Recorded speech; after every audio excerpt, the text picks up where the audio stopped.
अस्सलाम वालेकुम। अच्छा बेटा, आज हमारे पास टॉपिक है सिंपल माइक्रोस्कोप।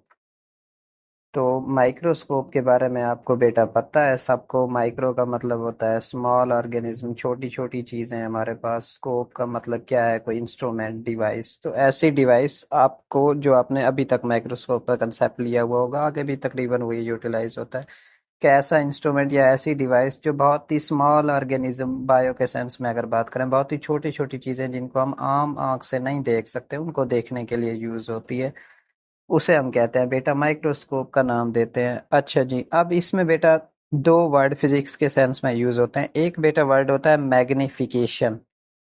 वैसे मैग्निफिकेशन का ये मतलब नहीं है, लेकिन यहाँ पर मोस्टली वही यूज़ होता है, तो मैं वही बता देता हूँ बेटा। मैग्निफिकेशन आप ऐसा समझ लें, किसी चीज़ को बड़ा करके देखना। आपको पता है ना, हम माइक्रोस्कोप में यही देखते हैं, बहुत ही छोटा ऑर्गेनिज्म होता है जो हमें आम आंख से दिखाई नहीं देता है। तो हमारे पास, हम जब उसको माइक्रोस्कोप के सेंस में देखते हैं तो वो हमें कितना बड़ा नजर आता है बेटा, इसे हम कहते हैं मैग्नीफाइंग या मैग्निफिकेशन पावर किसी चीज की। तो इसके लिए हम करते क्या है एक्चुअली, हम आम आंख से आप देखें किसी चीज को, वो आपको कितनी नजर आ रही है।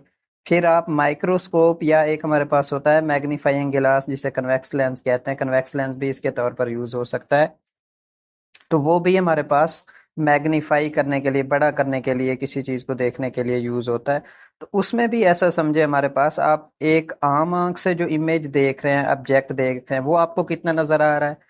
फिर आपने जब वो लेंस लगाया है, कन्वेक्स लेंस लगाया है, उससे आपको कितने टाइम ओरिजिनल की निस्बत बड़ा दिखाई दे रहा है ऑब्जेक्ट, उसे हम बेटा कहते हैं मैग्नीफाइंग पावर। तो दोनों का एक्चुअली क्या करते हैं, कंपैरिजन। आम आंख से कितना ऑब्जेक्ट आपको बड़ा नजर आ रहा था, फिर आपने जब कन्वेक्स लेंस लगाया है, तो उससे हमारे पास उसने कितना, कितने टाइम बड़ा करके इमेज को दिखाया है जो नॉर्मल आंख से आपको नजर आ रही थी। तो इसका जो कंपैरिजन होता है ना, जो रेशियो होती है बेटा, उसे हम कहते हैं उस लेंस की या उस माइक्रोस्कोप की मैग्निफिकेशन पावर।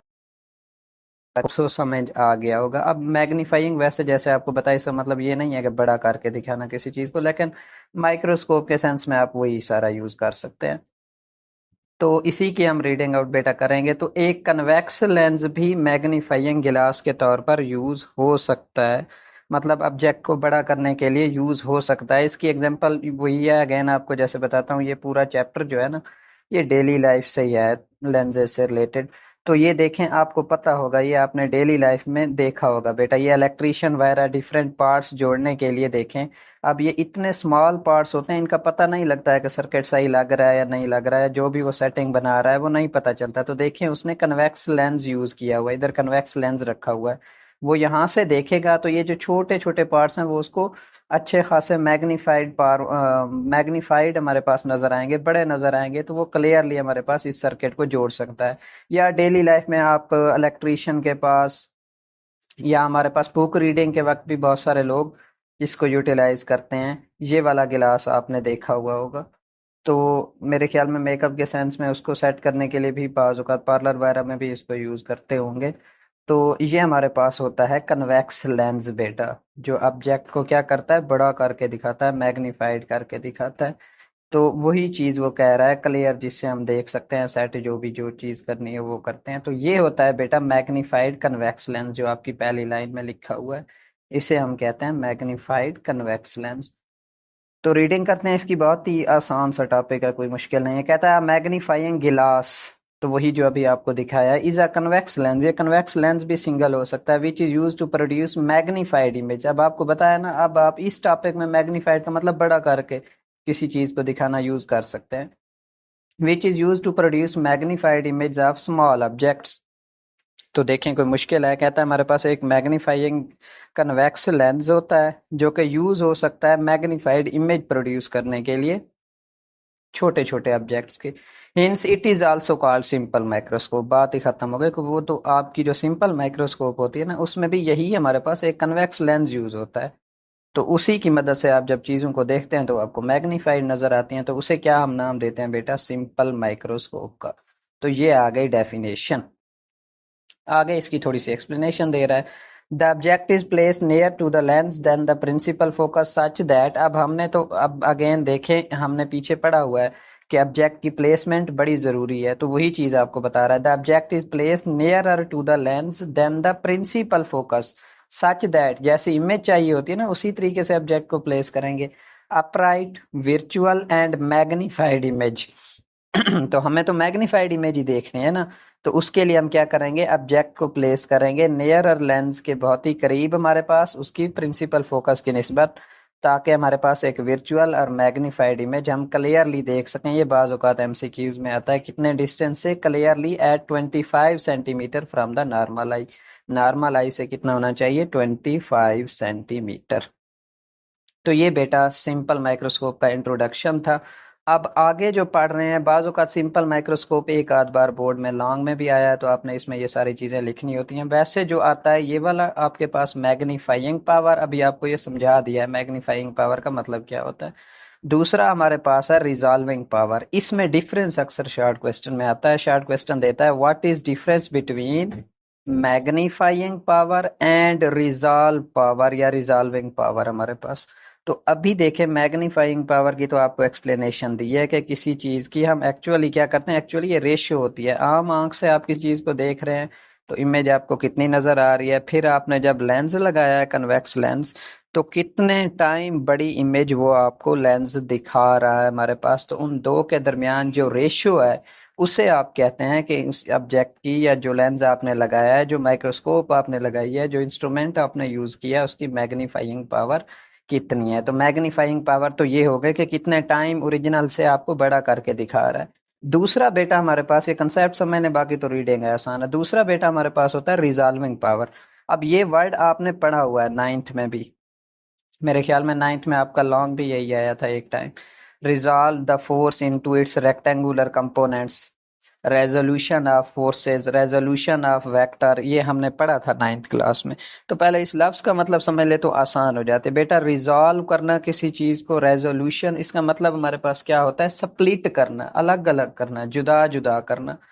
तो रिजॉल्विंग पावर का यही मतलब है कि आप एक माइक्रोस्कोप से एक चीज़ को देख रहे हैं, वो हमारे पास कितना डिफरेंस, क्लियरली दो ऑब्जेक्ट के दरमियान डिफरेंस को वो माइक्रोस्कोप आपको दिखा रही है। तो किसी भी माइक्रोस्कोप की वो पावर या वो एबिलिटी जिसमें बिल्कुल दो ऑब्जेक्ट करीब करीब पड़े हुए थे, तो वो उनको कितना हमारे पास क्लियरली डिफरेंस उनके दरमियान आपको दिखा रही है, उसे हम बेटा उसकी क्या कहते हैं, रिजॉल्विंग पावर। स्प्लिट करके दिखाना, जुदा जुदा करके दिखाना, क्लियर दिखाना हमारे पास, उसे हम क्या कहते हैं, रिजॉल्विंग पावर। वो आपको इस इमेज से हमारे पास एक समझ आ जाएगा। ये बेटा जो आपकी है ना, ये है मैग्नीफाइंग पावर की। देखें, वही ऑब्जेक्ट है, ऐसे समझें आप, कोई एक माइक्रोस्कोप आपने यूज की, वो इतना बड़ा दिखा रही थी, तो ये रेशियो होती है ना मैग्नीफाइंग पावर, कितना बड़ा करके दिखा रही है। ये है, देखें, ये है हमारे पास, ये है, कितनी इमेज का साइज हमारे पास डिफरेंट आ रहा है ना, तो ये मैग्नीफाइंग पावर डिफरेंट है हर एक की। इसे हम कहते हैं बेटा मैग्नीफाइंग पावर। ये बड़ा इंपॉर्टेंट है डिफरेंस, इसलिए ये क्लियर समझा रहा हूँ कि कितना बड़ा करके दिखा रही है किसी इमेज को, ये उस माइक्रोस्कोप की या लेंस की क्या होती है, मैग्नीफाइंग पावर। ये है बेटा रेजोल्यूशन। अब ये ऑब्जेक्ट है, ये थोड़ा सा कोई माइक्रोस्कोप आपने यूज की, देखें इसमें डिफरेंस क्लियर नजर नहीं आ रहा है, लेकिन इसमें देखें वही ऑब्जेक्ट है, बिल्कुल ऐसे ही मिला हुआ है, लेकिन ये एक हमारे पास माइक्रोस्कोप है जिसकी रिजॉल्विंग पावर इस माइक्रोस्कोप की निस्बत ज्यादा है। तो इसने हमें देखें क्लियरली रिजॉल्व करके दिखाया है इमेज को। देखें इनके दरमियान कितना क्लियरली विजिबल है डिफरेंस हमारे पास हर एक पॉइंट के दरमियान।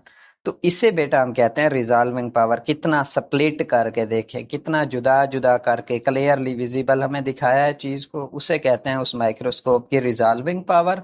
और कितना बड़ा करके दिखाया है एक्चुअल की निस्बत, उसे बेटा हम उसकी क्या कहते हैं, मैग्नीफाइंग पावर। तो होप सो कंसेप्ट समझ आ गया होगा। अब रीडिंग कर लेते हैं इसकी। तो देखें, कहता है let theta be the angle subtended at the eye by a small object when it is placed at near point of the eye. पहले आपको यही बताया ना, ऐसे समझे, पहले आप नॉर्मल आंख से उस ऑब्जेक्ट को देख रहे हैं, तो जैसा भी नजर आ रहा है, जितने टाइम नजर आ रहा है, तो वो जरूरी है, तो उसका एंगल हमारे पास उसने थीटा लिया है, कि जो आंख हमारे पास उस ऑब्जेक्ट के साथ जब आपने प्लेस किया हुआ एंगल बना रही है, उसे थीटा का नाम दे दिया।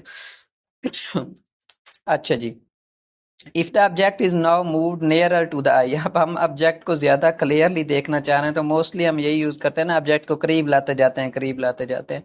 The angle on the eye will increase and becomes theta dash. तो एंगल भी ज़ाहिर है चेंज होता जा रहा है ना आई और ऑब्जेक्ट के साथ। But the eye will not be able to see it clearly. अब ज़ाहिर है आप आँख के कोई चीज़ आपको दूर से क्लियर भी नज़र आ रही है, आप करीब लाते हैं बिल्कुल आँख के करीब लाए तो ज़ाहिर है क्लियरली विजिबल नज़र नहीं आएगा। In order to see the object clearly we put a convex lens. अगर हम उस ऑब्जेक्ट को क्लियरली देखना चाहते हैं, जैसे देखें इसमें हमारे पास नज़र आ रहा है, तो हमें क्या पुट करना होगा, कन्वेक्स लेंस। वो आपको इमेजेस भी दिखा दी हैं कैसे कन्वेक्स लेंस वो पुट करता है, तो उससे ऑब्जेक्ट क्लियर नजर आता है आपके पास।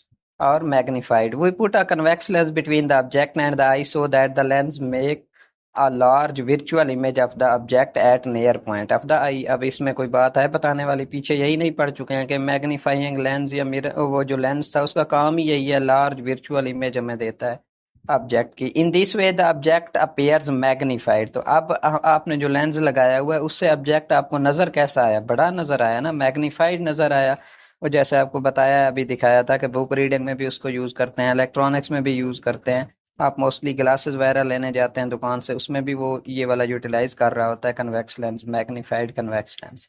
तो देखें अब मैग्नीफाइंग पावर की डेफिनेशन में देखें वही रेशियो यूज़ कर रहा है। दूसरा एंगल जो थीटा डैश था जब आपने कन्वेक्स लेंस पुट किया है, पहला आपके पास जब आप नॉर्मल आंख से नॉर्मल वे में देख रहे थे। तो दोनों इमेजेस के या दोनों एंगल के दरमियान जो रेशियो है बेटा, उसे हम क्या नाम देते हैं, मैग्नीफाइंग पावर का। आपकी यूनिक की नोट्स में क्लियर क्लियर डेफिनेशन लिखी होगी, वही करने तो ज़्यादा आसान होगी। फिर आप नीचे फार्मूलाज दो लिख लें, क्योंकि ये क्वेश्चन ऐसे ही आता है, what is difference between magnifying power and resolving power. तो बेटा ये आपके पास फार्मूला है। दूसरा फार्मूला सिंपल माइक्रोस्कोप के सेंस में हमारे पास कह रहा है 1+d/f। अब इसकी वैसे डेरिवेशन होती है लेकिन आपकी बुक में नहीं है तो नहीं करनी है, बस फार्मूला ही ऐसे याद रख लें कि magnifying power is equal to 1+d/f और magnifying power m is equal to theta dash over theta. अब यहाँ से इंपॉर्टेंट चीज़ MCQs वगैरह के लिए भी, और अगेन जैसे आपको बताता हूँ 2-3 पॉइंट शॉर्ट क्वेश्चन में लिख दें, वो यहाँ से भी आप लिख सकते हैं। अब देखें ये जो फार्मूला है हमें पता है f यहाँ पर क्या, where f is the focal length of lens and d is near point of the eye. ठीक हो गया ये। तो it is clear from this relation, अब ये वाली लाइन इंपॉर्टेंट है MCQs के हवाले से भी, और आप दूसरा पॉइंट इसी को भी लिख सकते हैं, याद तो वैसे करनी है। It is clear from this relation, इस रिलेशन से बेटा क्लियर हो रहा है that a lens of shorter focal length. अब देखें फोकल लेंथ और मैग्नीफाइंग पावर के दरमियान रिलेशन क्या है, डायरेक्ट है या इनवर्स है, इनवर्स है, वाज़े नजर आ रहा है। तो क्या कह रहा है, a lens of shorter focal length, जिसकी फोकल लेंथ क्या होगी, short, will have greater magnifying power. तो जिसको रिलेशन याद है उसको तो ये लाइन याद रखने की जरूरत ही नहीं है, वाज़ेह नजर आ रहा है, फोकल लेंथ शॉर्ट होगी तो मैग्नीफाइंग पावर क्या होगी, ग्रेटर होगी बेटा। तो ये मैग्नीफाइंग पावर के बारे में लिखना था। रिजॉल्विंग पावर का कंसेप्ट तो क्लियर करा दिया है, डेफिनेशन वही लिखी हुई है। कहता है the resolving power of an instrument is its ability, तो उस इंस्ट्रूमेंट उस माइक्रोस्कोप की वो वाली ability to distinguish between two closely placed objects, दो बिल्कुल ही एक दूसरे के साथ जुड़े हुए क्लोजली प्लेस्ड ऑब्जेक्ट्स हों, तो वो उनको कितना इजीली, कितना उनके दरमियान डिस्टिंग्विश फर्क करके क्लियरली आपको दिखा सकती है, वो उसकी बेटा क्या होती है, रिजॉल्विंग पावर। ये देखें अगेन हमारे पास वही चीज़ है, दो क्लोजली प्लेस्ड ऑब्जेक्ट्स हैं, कितना डिस्टिंग्विश उनको कर सकती है, क्लियरली दिखा सकती है, तो वो बेटा उसकी क्या है हमारे पास, रिजॉल्विंग पावर है। अच्छा जी, in order to see objects that are close together we use an instrument of high resolving power. ज़ाहिर है आपके पास अगर एक ऑब्जेक्ट बहुत ही हमारे पास क्लोज क्लोज हैं, तो उनको देखने के लिए वो वाली यूज़ करनी चाहिए जिसकी रिजॉल्विंग पावर क्या हो, हाई हो। फॉर एग्जांपल वो use high resolving power microscope to see tiny organisms and telescope to view distinct stars. तो बस ये वाली लाइन इसके साथ दूसरे पॉइंट के तौर पर ऐड कर दें, काफ़ी है, बाकी ये चीज़ आपको वैसे पता है। तो बस आज इतना ही कर लें बेटा, सिंपल माइक्रोस्कोप वाला छोटा सा टॉपिक किया है। कल इंशाल्लाह कंपाउंड माइक्रोस्कोप को देखेंगे, चीज़ें यही डिस्कस होंगी, रिजॉल्विंग पावर और मैग्नीफाइंग पावर। सो इस कंसेप्ट को अच्छे तरीके से समझ लीजिएगा, देख लीजिएगा, कुछ मसला हो तो फिर पूछ लीजिएगा। ओके जी, खुदा हाफिज़।